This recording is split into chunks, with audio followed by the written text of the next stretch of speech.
like Gatorade, for example.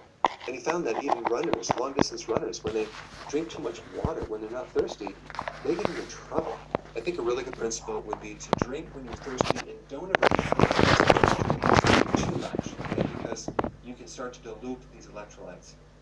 Now, on the flip side, if you're prone to a kidney stone, you need to be drinking at least 2.5 liters of fluid every single day. But I would also add electrolytes to that. Now, are there any tests that you can do to see if you're drinking too much water? Sometimes people say, well, check your color of your urine and it should be clear. But I think there's a better test. In fact, it's pretty inexpensive. You could buy on Amazon or another platform these little urine strips that measure something called specific gravity. And that will give you a good rough estimate on whether you're slightly dehydrated, or you're really dehydrated, or you've drinking too much water. Because on this urine strip that you're gonna get, you're gonna measure a lot of different things, but specific gravity measures and compares the density, how concentrated your urine is to actual water. Now, water has a specific gravity or density of 1, and urine, if it's normal, should have a density of 1.002 to 1.030. So if your urine specific gravity is low, okay, and what I mean by low is if it's less than 1.010,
склады коллекционных.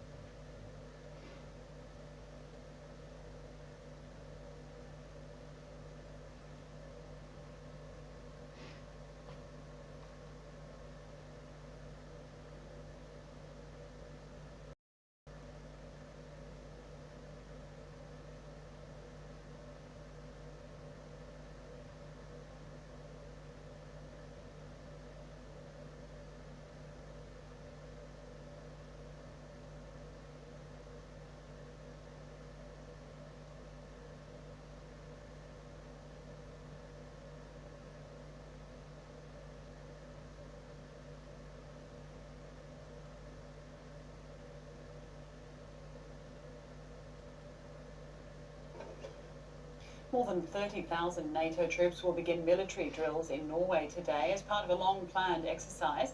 NATO's so-called cold response drills are held every 2 years and bring together troops from over 25 countries.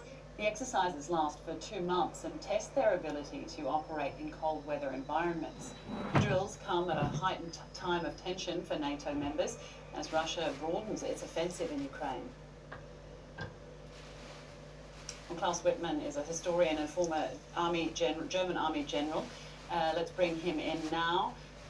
Klaus, thank you very much for joining us. These drills are, of course, routine, but they are more significant. Are they more significant now in the light of this war? Well, one has to know that this is a long-planned and regular exercise which Norway hosts biannually. So it was announced already over 8 months ago, and it has nothing to do with Russia's invasion of Ukraine. But of course, since NATO is responding to the invasion with preventive, proportionate and non-escalatory measures to make clear that every inch of NATO territory will be defended, of course, it has a higher profile now and higher importance that NATO nations and military forces make themselves ready. And this is, of course, about practicing skills operating in extreme and rugged surroundings. We're hearing 25 countries of NATO. Sorry to interrupt you there. We're hearing that 5,000 fewer troops than expected are signed up for the exercise. Why is that? I am not aware of that. The planning is 30,000 troops from over 25 countries from Europe and North America within NATO, and